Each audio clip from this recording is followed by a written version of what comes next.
டெய்லரிங்கில் நிறைய பேர்த்துக்கு rate fix பண்ணுறதுல குழப்பம். அதிகமாக வாங்கினா கொடுப்பாங்களா கொடுக்க மாட்டாங்களா அப்படின்னு சொல்லி கன்ஃபியூஸாக இருக்கீங்க. இன்னைக்கு எதுக்கு நான் என்ன ரேட் வாங்குறேன், நீங்கள் என்ன ரேட் வாங்கலாம் அப்படிங்கிறத சொல்கிறேன்.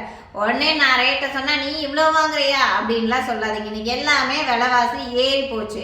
இன்னொன்று டெய்லர்ஸ் எல்லாம் ஒரு விஷயத்த நல்லா ஞாபகம் வச்சுக்கோங்க. எல்லாமே ரேட் ஏறிடுச்சு. ஏன் நாம் மட்டும் ரேட் அதிகம் பண்ணக்கூடாது? பண்ணால் தருவாங்களா மாட்டாங்களான்னு நீங்கள் ஏன் யோசிச்சுட்டே இருக்கீங்க? தருவாங்க. எல்லாமே விலை ஏறிட்டு தானே இருக்குது. எல்லா பொருளும் எல்லாத்தையும் வாங்கிட்டு தானே இருக்கிறோம். அப்போ இதுக்கு அவங்க பண்ணி தருவாங்க அப்படிங்கிறதுனால தான் ரேட் கொடுக்குறக்கு அவங்க யோசிக்கிறாங்க. அதனால நீங்கள் ரேட் அதிகம் பண்ணுறதுல காம்ப்ரமைஸ் பண்ணிக்கவே வேண்டியதில்லை. நீங்கள் குவாலிட்டியாக இருக்கிற எந்த இடத்துலையும் ரேட் கொடுக்குறக்கு யோசிக்க வேண்டியது இல்லைங்க. அன்னைக்கு 1000 ரூபாய்க்கு ஒரு கடை வாடகைக்கு நாம் ஆரம்பிச்சிருப்போம் இல்லையா? இன்னைக்கு அதோட வாடகை என்ன, கரண்ட் பில் அன்னைக்கு என்ன வந்தது, இன்னைக்கு என்ன வருது, எல்லாமே விலைவாசி அதிகமாயிட்டே தானே போகுது.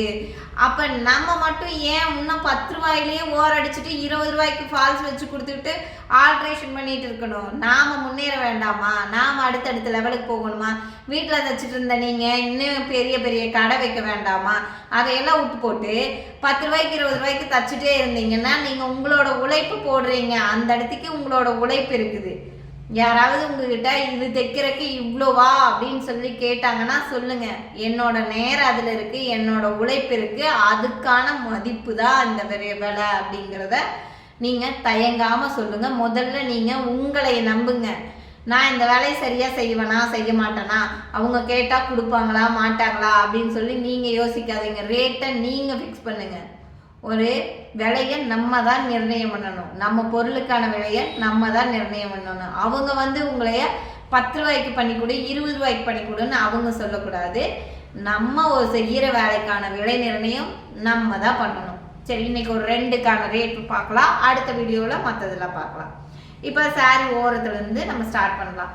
நான் சாரி ஆரம்பித்த புதுசில் 20 ரூபா தான் வாங்கினேன். இன்னைக்கு 40 ரூபா வாங்குறேன். நானும் 40 ரூபா வாங்கலாமான்னா தாராளமாக 40 ரூபா வாங்கலாம்.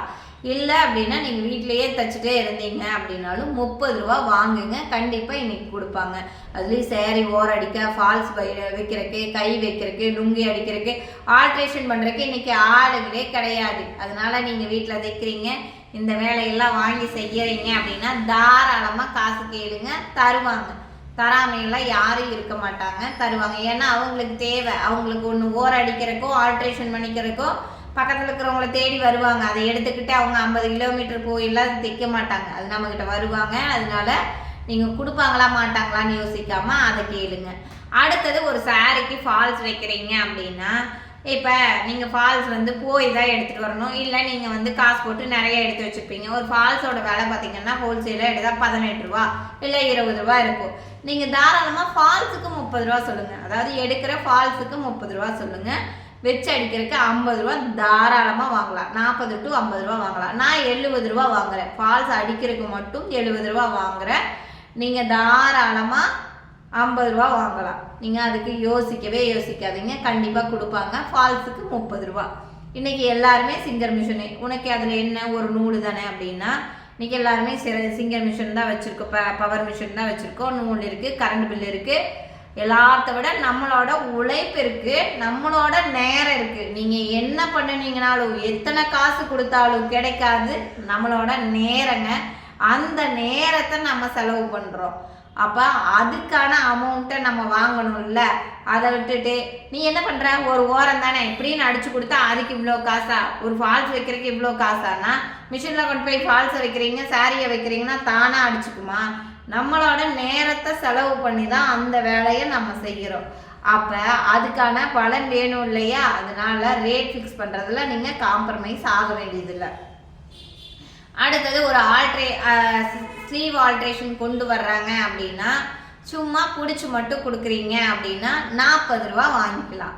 தாராளமாக 40 ரூபா வாங்கலாம்.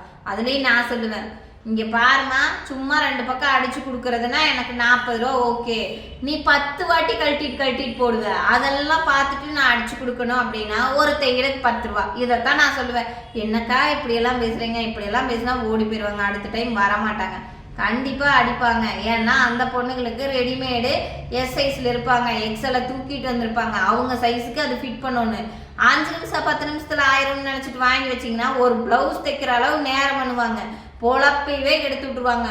பொழுதுனிக்க போடுவாங்களாமா, கழட்டி ஒரு பக்கமா அடிச்சு கொடுப்பாங்களாமா, போடுவாங்க அப்புறம் ஒரு பக்கம் அடிச்சு கொடுப்பாங்க. இப்படியே போட்டு போட்டு ஃபிட் பண்ணி அவங்களுக்கு அளவெடுத்து தைச்ச மாதிரி அடிச்சு கொடுக்கணும். இதுக்கு நீங்க 30 ரூபாய் 40 ரூபாய் வாங்கினீங்கன்னா கட்டுமா? அதனால 2 பக்கம் ஒரு அளவுக்கு பிடிச்சி தரேன் அப்படின்னா 40 ரூபா, இல்லை நீங்க வீட்டில் தைக்கிறீங்கன்னா 30 ரூபா சொல்லலாம். இல்லை எனக்கு பர்ஃபெக்டா வேணும்னு சொன்னா என்னோட டெக்னிக்கே ஃபாலோ பண்ணுங்க. நான் ஒரு தையல் போட்டு தருவேன், நீ போட்டுட்டு கழட்டிட்டு திருப்பி அடிச்சு தரேன்னு சொன்னீங்கன்னா மறுபடியும் ஒரு தையல் போட்டோன்னா 10 ரூபா. 40 ரூபாயும் போக நீ எத்தனை தடவை நீ அடிக்க சொல்றியோ அத்தனை 10 ரூபாய் எக்ஸ்ட்ராப்பா வாங்குவேன் அப்படின்னு நான் சொல்லுவேன். நீங்களும் அதில் கொஞ்சமாவது ஃபாலோ பண்ணிக்கோங்க. இல்லைன்னா நம்மளோட நேரம் இருக்கு இல்லையா, நான் சொன்னேன்ல நம்ம நேரத்துக்கு ஒரு வேல்யூ இருக்கு இல்லையா, அதையும் நம்ம பார்க்கணும்ல. அதனால நம்மளோட நேரத்தை பொறுத்து தான் ரேட் ஃபிக்ஸ் பண்ணணும். நீ சொல்றது கேட்டால் வர கஸ்டமரும் வரமாட்டாங்க போல அப்படின்லாம் யோசிக்காதீங்க. கேட்டிங்கன்னா கண்டிப்பாக கொடுப்பாங்க. நீங்கள் 10 ரூபாய்க்கு 20 ரூபாய்க்கு அடிச்சு கொடுத்துட்டு இருந்தீங்கன்னா அடிச்சு கொடுத்துட்டே தான் இருக்கணும். அடுத்தது ஸ்லீவ் அட்டாச் பண்ணுறது, லுங்கி மூட்டுறது, அது மட்டும் இல்லாமல் பேட்டர்ன் ப்ளவுஸு இந்த மாதிரி எல்லாத்துக்குமே ரேட் ஃபிக்ஸ் பண்ணி சொல்லணும் அப்படின்னீங்கன்னா கமெண்ட் பண்ணுங்கள், ரேட்டுன்னு சொல்லி கமெண்ட் பண்ணுங்கள். அடுத்த வீடியோவில் இன்னுமே தெளிவாக இன்னும் அடுத்தடுத்ததுக்கு என்னென்ன ரேட் ஃபிக்ஸ் பண்ணலாம், நீங்கள் என்ன ரேட் வாங்கலாம் அப்படிங்கிறத தெளிவாக நான் உங்களுக்கு சொல்லி கொடுக்குறேன். அதுக்கு முதல்ல நீங்கள் உங்களோட ஸ்கில்லையும் வீட்டில் தான் இருக்கிறேன்னு நினைக்காம அடுத்தது நீங்கள் என்னென்ன கற்றுக்க முடியும்னு சொல்லி கற்றுக்கோங்க. ஓகேவா? தேங்க்யூ. அடுத்த வீடியோவை வாட்ச் பண்ணுங்கள். Thank you friends.